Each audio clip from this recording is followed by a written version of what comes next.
আমরা কি কিছু করছি কিনা, গত 1 বছরে আসলে প্রবাসীদের জন্য আমরা কিছু করলাম কিনা। তো প্রথমে আমি বিডার অ্যাঙ্গেল থেকে বলি, যেহেতু আমার সংস্থা, তো কয়েকটা জিনিস করেছি আমরা। প্রথমত আমরা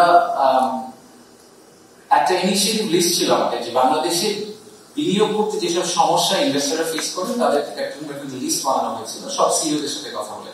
সেই লিস্টে একটা 32 আইটেম লিস্ট, তার মধ্যে 18টা আমরা অলরেডি সলভ করেছি এবং ইলেকশনের আগে আমরা আশা করছি যে বাকি 14টাও রিজলভ করা হয়ে যাবে।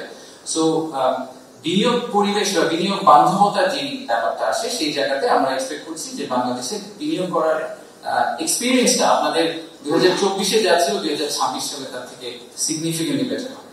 বাট এই দুইটা আরো জিনিস আমি খুব এক্সাইটেড। বিডারকে রিস্ট্রাকচার করা হচ্ছে, বিডার যে অর্গানাইজেশনাল স্ট্রাকচার ছিল এটাকে আমরা কমপ্লিটলি ঢেলে নতুন করে সাজাচ্ছি। ডিসেম্বরের মধ্যে এটা কমপ্লিট হয়ে যাবে এবং সেখানে আমরা আলাদা করে এনআরবিদের জন্য একটা টিম তৈরি করছি, এনআরবি সেল। তারা শুধুমাত্র এনআরবি ইনভেস্টরদেরকে আলাদা করে সার্ভিস দেবে।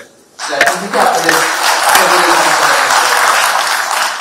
and then finally ঠিক যেরকম রেমিটেন্স দেশে পাঠালে একটা ক্যাশব্যাক পাওয়া যায় যদি আপনি প্রপার চ্যানেলে পাঠান, তো কেন ইনভেস্টমেন্ট বাংলাদেশে নিয়ে গেলে ক্যাশব্যাক পাওয়া যাবে? সেটা আপনার নিজেরই হোক বা আপনি একজন বিদেশি ইনভেস্টরকে বাংলাদেশে নিয়ে গেলেন, আপনারা এখানকার ইনভেস্টমেন্ট কমিউনিটিকে অনেক বেটার চেনেন আমাদের তুলনায়, আমাদের পক্ষে এটা করা সম্ভব না।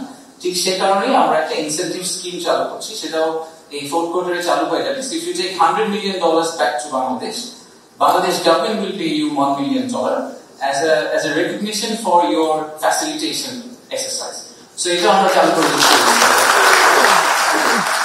এবার যদি আমি একটু জুম আউট করি বিডার থেকে, যে আর কি করা হয়েছে, আমাদের মাননীয় প্রবাসী কল্যাণ অ্যাডভাইজার আছেন, উনি ইনফ্যাক্ট প্যানেলে থাকবেন, so will explain more, but আরো অনেক বেশ কিছু কাজ করা হয়েছে এক্সপ্যাট্রিয়েটদের জন্য।